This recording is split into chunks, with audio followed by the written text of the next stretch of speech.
नमस्कार, फिर पैसा बोलता है में आपका स्वागत है। आज मार्केट गिरी और गिरती रही। 195 पॉइंट नीचे है इंडेक्स आज निफ्टी की, लेकिन बैंक निफ्टी ऊपर है। आश्चर्य की बात है, 330 पॉइंट ऊपर है। आज बैंक निफ्टी का शायद क्लोजिंग है फ्यूचर्स एंड ऑप्शंस में, इसलिए होगा शायद, मुझे पता नहीं, मैं देखता नहीं, मैं फ्यूचर्स ऑप्शंस नहीं करता हूँ। गोल्ड 6,730 रुपया में है, 45 रुपया नीचे आया है, इसीलिए मैं बोलता हूँ अभी मौका है, आप खरीदिए। गोल्ड अकाउंट्स में $2,341.20 में है। इसका क्या कारण है? कल 2-3 बार ट्रेजरी बिल का ऑक्शन हुआ, सिर्फ $45 बिलियन का ऑक्शन हुआ। उस ऑक्शन बहुत सॉफ्ट थी, कोई डिमांड नहीं थी। फेडरल रिजर्व को इंटरवीन करना पड़ा। 5 ईयर बॉन्ड खरीदने के लिए लोग इच्छुक नहीं है, डिमांड नहीं है। और इसी समय में चाइना, रशिया और टर्की लगातार ट्रेजरी बॉन्ड बेच रहे हैं। ये सब यूएस ट्रेजरी मार्केट में प्रेशर बिल्ड कर रही है और इसके कारण ट्रेजरी यील्ड्स बहुत ऊपर जा रहे हैं और बॉन्ड की दाम नीचे आ रही हैं। जब ट्रेजरी यील्ड ऊपर जाती है तो डॉलर स्ट्रेंथन हो जाती है। डॉलर ने अभी स्ट्रेंथन हुआ है। ब्रिटिश पाउंड भी स्ट्रेंथन हो रही है, क्योंकि bank of England rate cut के बारे में बात नहीं कर रही है। यूरो रेट काट रही है, येन तो अभी रेट राइज का कोई गुंजाइश ही नहीं है, तो येन और यूरो गिर रही है और उनकी एक्सपोर्ट्स कॉम्पिटिटिव हो रही है। इसी कारण में गोल्ड गिर रही है। तो गोल्ड सोने के बारे में एक और इम्पोर्टेंट खबर है, उसे बाद में मैं बात करूँगा। एप्पल ने ये कह दिया है कि एक टीवी ऐप और स्पोर्टिंग ऐप को वो एंड्रॉयड के लिए भी तैयार कर रहे हैं। जो लोग एंड्रॉयड इस्तेमाल कर रहे हैं वो भी एप्पल टीवी देख सकते हैं। ये वैसा प्रोडक्ट वो इंजीनियर्स तैयार कर रहे हैं। अभी तक एप्पल ने इसके इंटेंशन नहीं दिखाया, लेकिन अभी साफ तौर से इंटेंशन ये है कि कौन भी है, किसी भी ऑपरेटिंग सिस्टम में एप्पल टीवी काम करेगा। लेकिन अब तक नीदर टिम कुक और एप्पल के सीनियर ऑफिशियल्स ने हमको ये बताया कि उनकी रेवेन्यू कितनी है एप्पल टीवी में और कितना सब्सक्राइबर्स हैं और कैसा परफॉर्म कर रही है। अभी तक इस बारे में हमको कोई जानकारी नहीं है। दूसरी चीज़ ये है कि ऐसे 2 गोल्ड फंड्स हैं जो अमेरिका में गोल्ड ईटीएफ कहला जाते हैं। इन दोनों फंड से मिला के $3,940 बिलियन बाहर गया है। 3.946 बिलियन, $3.946 बिलियन बाहर गई हैं। इस फंड से उतना पैसा बाहर निकाल दिया गया। आप $4 बिलियन रख लीजिए, 80 का डॉलर को मानिए 32,000 करोड़ बाहर निकला है। टोटल 32,000 करोड़ ही भारत में गोल्ड ईटीएफ का टोटल साइज है।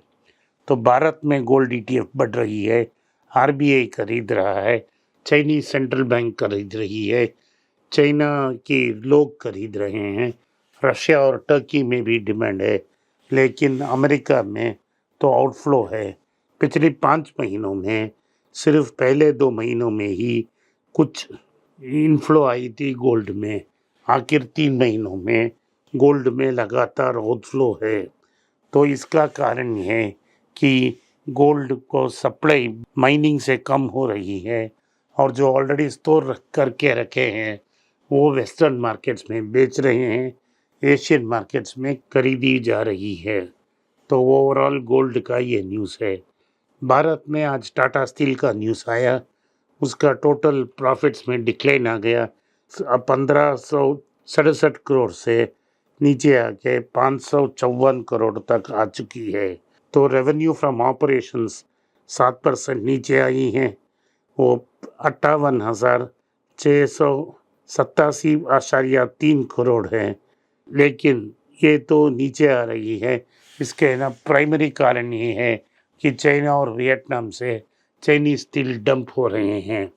आज कल में उन्होंने साफ बोल दी कि उनको नेट डेट ज़ीरो होने का कोई चांस ही नहीं है अगले 3-4 साल के लिए, और ऐसा कोई प्लान ही नहीं है, सीधा बोल दिया उन्होंने। इस साल में कलिंगानगर का इन्वेस्टमेंट खत्म होगा, प्लांट शुरू किया जाएगा। लुधियाना में भी इन्वेस्टमेंट हो रही है, और डच और इंग्लैंड में उनको दोनों को ग्रीन स्टील बनाने के लिए इन्वेस्टमेंट्स जारी हैं।